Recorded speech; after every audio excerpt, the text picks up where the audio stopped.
Sekretaris Daerah Kota Subulus Salam Haji Sairun SAG, MSI membuka rapat koordinasi gugus tugas Kota Layak Anak Kota Subulus Salam tahun 2024, bertempat di Aula Bapeda Kota Subulus Salam, Rabu, 26 Juni 2024. Kepala DP3 AKB Kota Subulus Salam Haji Harmaini SPDI, MM dalam laporannya mengatakan bahwa menjadikan Kota Layak Kota Subulus Salam tidaklah mudah. Menurutnya ada kendala dalam mengisi indikasi penilaian, pertama adanya pergantian operator, kedua, data yang diminta operator belum diberikan data oleh bidang teknis. Untuk itu diharapkan dalam rakor ini kendala yang dihadapi ada solusinya karena waktu dalam mengisi poin Kota Layak Anak tersisa beberapa hari lagi. Mengawali kata sambutannya Ketua TP-PKK Kota Hajah Siti Nasiah mengatakan tugas TP-PKK itu ternyata sangat luas berbeda saat di Dharma Wanita. Ini kali pertama saya mengurusi PKK sehingga masih perlu banyak belajar. Fokus dan serius adalah kunci terwujudnya Kota Layak Anak,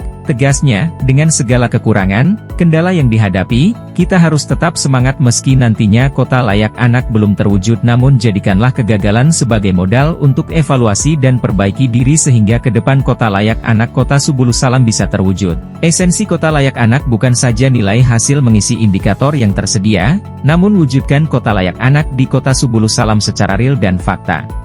Sementara Sekda Haji Sairun SAG, MSI dalam kata sambutannya mempertegas apa yang disampaikan Ketua TP-PKK Kota Subulus Salam bahwa semua pihak harus bertanggung jawab dan mendorong terwujudnya Kota Layak Anak di Kota Subulus Salam.